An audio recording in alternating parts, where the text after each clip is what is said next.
Okay, let's see what we've got for our YouTube comments here. You're an idiot. Well, I guess I can't really argue with that one now, can I? Let's see here. You are the worst kind of vegan. I'm vegan too, and I can't stand people like you narcissistic bitch. Hello, darkness, my old friend. That's it, Jasper. I no longer want to identify as vegan. Hello friends, how's it going? I am personally feeling a bit frazzled because this is my third time trying to record this freaking video. The first time, I don't know, it just didn't record properly. There's nothing saved to my memory card. The second time, the lighting, like the natural lighting I'm working with, is just so in and out. It looked crazy. So here's hoping that third time's the charm. I've also been pretty busy lately, hence why I didn't post a video last week. Sorry about that. I also just got back from visiting my parents here in Canada. It was family day this past Monday. I know, I actually spent a family day with my family, go figure. I also hope that to all my fellow Canadian viewers, you guys also spent some quality time with your loved ones. So today's video is me talking about people who are vegan in practice, but don't want to identify as vegan because other vegans are negative or for whatever reason. This video is inspired by a video that Jon Venus put out. For those of you who don't know, Jon Venus is a vegan bodybuilder here on YouTube, and he put out a video essentially saying what I just said. He is vegan in practice, no longer wants to identify as being vegan because he's 100% positive 100% of the time, and he thinks vegans are, at least vegans on the internet, are negative and unpleasant and what have you. I also want to talk about how this is the same argument that non-vegans use to justify not going vegan themselves. First things first, I'm going to start with what I think are the most obvious points and things I've said before on this channel. Let's say you're a diehard environmentalist. You know, that's an important thing, important cause, you know, the environment. And let's say you were to meet an environmentalist who was really rude and mean. Would you just no longer identify as an environmentalist because of that one person? Or because people on the internet who identify as environmentalists are rude? It's just really bizarre to me, especially when like YouTubers put down a movement or a group or whatever because people belonging to that group or who claim to belong to that group are rude on the internet. The internet is an incredibly toxic, nasty place. Unfortunately, people feel free to be themselves on the internet, so they don't hold back. They just let out all their nasty negative thoughts, and that's just the way it is. So to demonize a movement because people on the internet are mean is so ridiculous. Personally, I've received a ton of like rude comments from vegans and non-vegans alike. I remember one vegan YouTuber in particular, who shall remain nameless, I'm assuming that most of you would have heard of them. They wrote me a hate poem. They put it in my comment section. I think that video is like privated now. But yeah, it was ridiculous. They hated me for no reason right off the bat. There's other vegan YouTubers that I don't like, that I think are bad people. And that's just the way the world is. You know, I know a lot of vegans in real life. I'm very lucky in the community I'm in. There's a lot of vegans and I interact with them pretty frequently. And I would say they're no more rude than the general population. Like, most of them are delightful. Some of them are a real piece of work. I'll just say that. They're not good people. And I'm the first person to say that being vegan doesn't make you a good person. It just makes you, it's one step to not being a bad person, right? If you're vegan, you're not harming animals. That's not a good thing. You're not doing something good. You're just not doing something bad. You have to do good things if you want to be a good person. We've talked about this before on this channel, so I won't get into that again. I don't know who these people are who are nasty on the internet or why they are this way, but that's just the way things are. And I also want to talk about how people who say, you know, you shouldn't let labels define you. I would agree with that, I guess, in the sense that, you know, you shouldn't let a label keep you closed-minded or prevent you from exploring or thinking about other ideas or just limiting you in any way. But I think it's important to remember that, you know, labels are just shorthands for things. So rather than saying I avoid animal cruelty and exploitation as far as possible and practicable, you can just say I'm vegan. That's a shorthand for it. So, you know, you can just think of a label as a useful tool to avoid saying this long spiel every time someone asks you your personal attitudes or whatever on something. And also, another reason to not focus so much on the label itself is because veganism isn't about you. It's not about other people.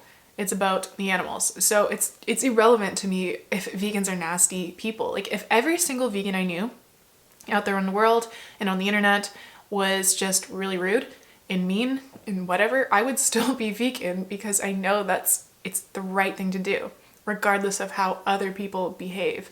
And I wouldn't let that label define me as a mean, nasty person, because that's not what it means.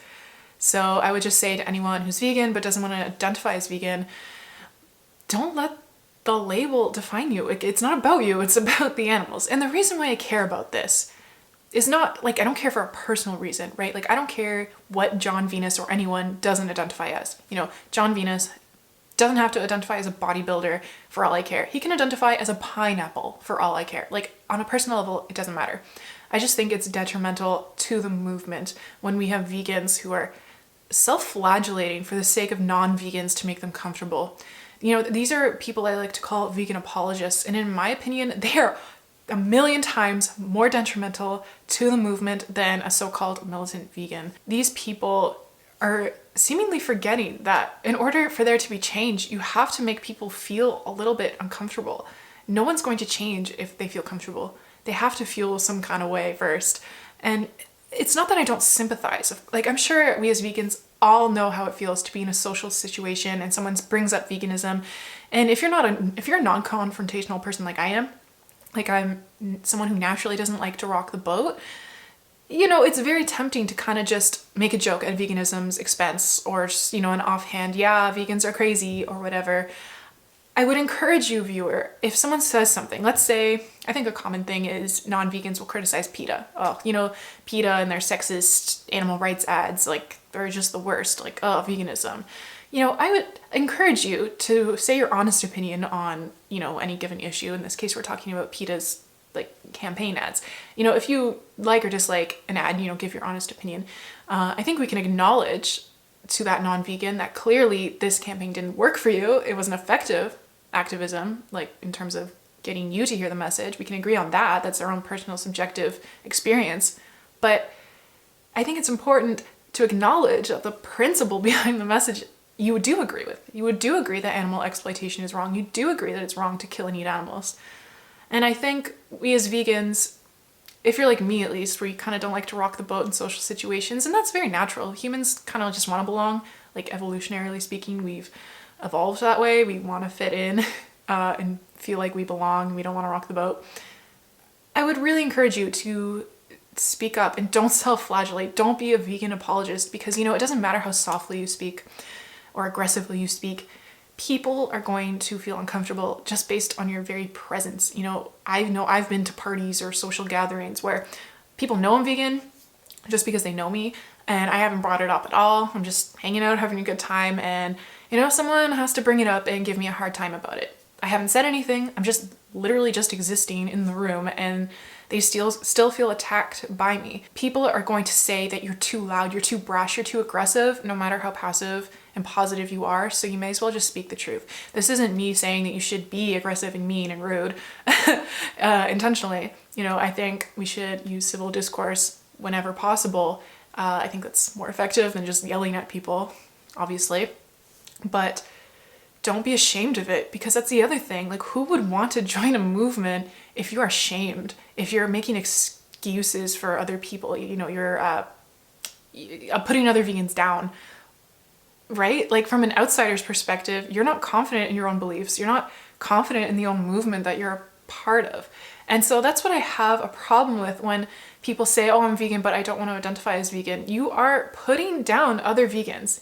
You're putting down the movement to try, I guess, keep the peace amongst non-vegans, seem less, like, threatening to their own ideas. And I think that's detrimental. I really do. And people always resist change. even when they do agree that the change is for the good.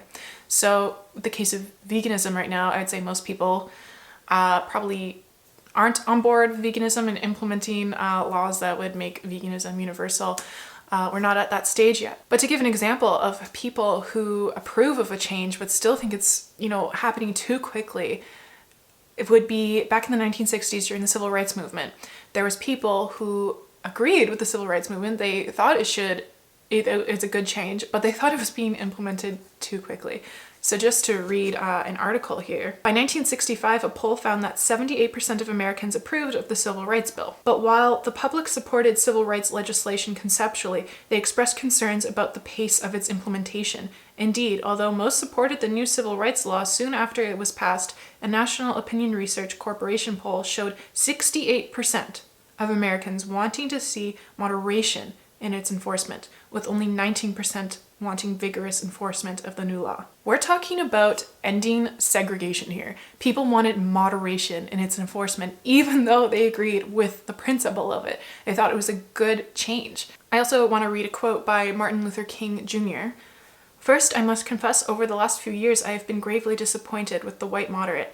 I have almost reached the regrettable conclusion that the Negro's great stumbling block in the stride towards freedom is not the white citizen's counselor or the Ku Klux Klanner, but the white moderate who is more devoted to order than to justice, who prefers a negative peace, which is the absence of tension, to a positive peace, which is the presence of justice, who constantly says, 'I agree with you in the goal you seek, but I can't agree with your methods of direct action,' who paternistically feel he can set the timetable for another man's freedom, who lives by the myth of time, and who constantly advises the Negro to wait until a more convenient season." I think that the parallels between this and the animal rights movement is self-evident. How often have I received comments that I speak too loudly, I'm too aggressive, I'm too brash in my message, even though compared to a lot of people, I think I'm pretty reasonable in my videos. So I would just say to vegans, like I've said it before already in this video, just people are going to find anything you say offensive about veganism. So just speak the truth anyways. And I would also say to any non-vegans watching, name one social justice movement that was successful by being 100% positive 100% of the time, never had anything remotely negative to say. You won't find one because people are resistant to change. People don't like protests. You know, people might say, oh, you know, that protest that was happening that held up the highway, like I agree with their message, but now I'm late to work because they had to have that protest. People won't listen unless you inconvenience them. People won't listen unless you make them feel uncomfortable, because if they're comfortable, then why would they want to change anything? I'm gonna recommend a video for you guys to watch. It's by a fellow vegan YouTuber, Klein.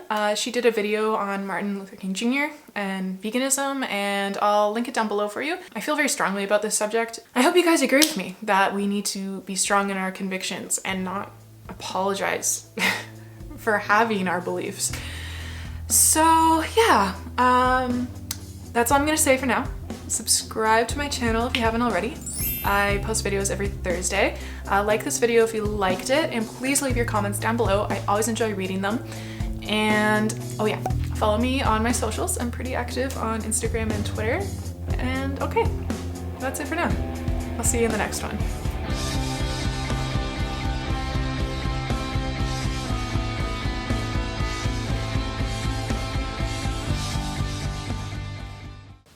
People are so mean.